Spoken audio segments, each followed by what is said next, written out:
Bună ziua, dragii mei! Pentru început, vreau să vă relatez aspectele astrale ale acestei luni. Soarele este în Fecioară și va sta până pe 22 septembrie, când va intra în zodia Balanță și are loc echinocțiul de toamnă. Pe 2 septembrie avem lună plină în Pești și pe 17 septembrie, ora 11, avem luna nouă în Fecioară. Pe 5 septembrie, Mercur va intra în semnul Balanță și pe 27 septembrie va părăsi semnul Balanță și se va muta în Scorpion, în mișcare directă pe toată luna. Venus va intra în Leu pe 6 septembrie și va sta acolo toată luna. Marte va avea mișcare directă între 1 și 9 septembrie și între 9 septembrie și 1 octombrie va fi în mișcare retrogradă. Jupiter va fi retrogradă între 1 și 13 septembrie, apoi va reveni în mișcare directă.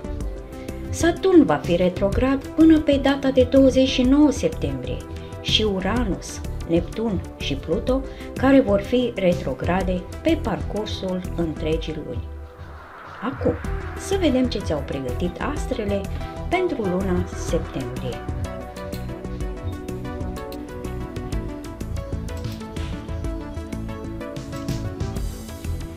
Capricorn.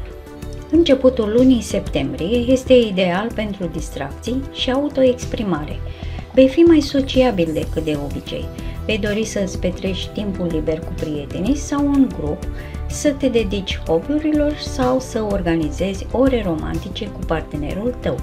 Vei dori să-ți exprimi nu numai partea romantică, ci și emoțiile creative, deoarece vei simți nevoia să fii creativ. Concentrarea ta va fi mai mult asupra problemelor economice și, în general, asupra posesiunilor de orice natură. Este posibil să ai tendința de a fi mai interesat de lucruri materiale în aceste momente. Încearcă să păstrezi aceste preocupări detașate de persoana ta și să eviți comparațiile dintre finanțele tale și cele ale altora. Cu toate acestea, este un moment bun pentru a te gândi la securitatea economică și materială a viitorului. Pe la jumătatea lunii, e posibil să ai o dispoziție proastă și să te simți deprimat. Este posibil să ai dificultăți în a te exprima și poți avea probleme cu autoritățile. Fizic, te vei simți mai puțin energic decât de obicei. Prin urmare, este necesar să te odihnești în confortul propriei case și să eviți evenimente sociale majore. Ești mai sensibil la influențele din jur. Prin urmare, vei prefera să cauți o evadare în lumea fanteziei și să ieși din rutină.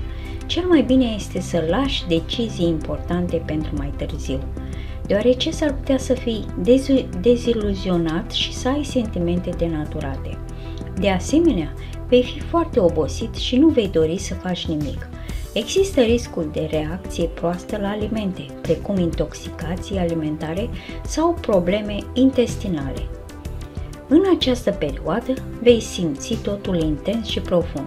Te vei gândi la sensul vieții și la mistere. Vei căuta experiențe puternice și vei avea dorința de relații mai profunde. Poți încerca să analizezi totul și să te gândești la sensul vieții.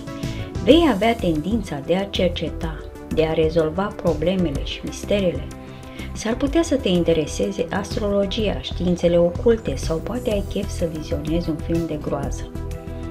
Vei simți toate emoțiile mai intens. Orice emoție va fi acum mai greu de ignorat, fie ea pozitivă sau negativă. Verifică-ți reacțiile, acestea pot fi prea intense sau prea agresive. Ai putea fi de asemenea ușor manipulat sau sedus de alte persoane. Te vei gândi mai mult la ce relații îți sunt bune pentru tine sau ce fel de comportament nu vrei să tolerezi. Acest aspect al transformării se va aplica și personajului tău. Vei fi absorbit de gânduri profunde și vei fi foarte intuitiv. Vei putea descoperi semnificațiile ascunse ale cuvintelor rostite de oamenii din jurul tău și motivele lor ascunse. Intuiția ta te va ghida și îți va arăta în cine poți avea încredere și cu cine ar trebui să fii atent. Această perspectivă te ajută de asemenea în planificarea financiară. Banii vor fi foarte importanți pentru tine în această etapă. Vei dori să câștigi mai mulți bani și să deții mai multe lucruri. Ambițiile tale vor fi conduse în primul rând de bani. Cu cât ai mai mulți bani, cu atât vei fi mai încrezător. Îți va fi dificil să te împotrivești, să cumperi lucrurile pe care le dorești și de care nu ai mare nevoie. Vei fi dispus să faci mai multe pentru stabilitatea materialului.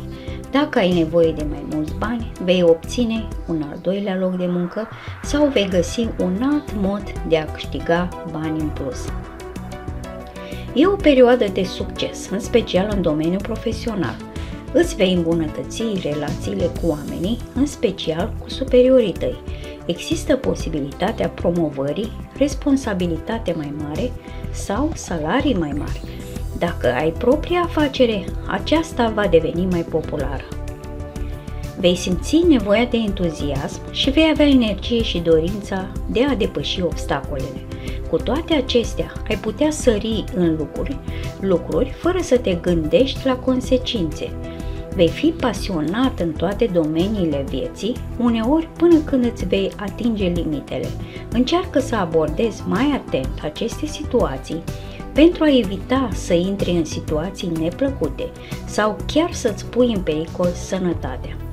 Ai grijă să nu fii nechibzuit și să nu faci concluzii pripite. Mintea ta va fi prea distrasă pentru a lua decizii serioase acum. Această impulsivitate se va reflecta și în relațiile cu alte persoane.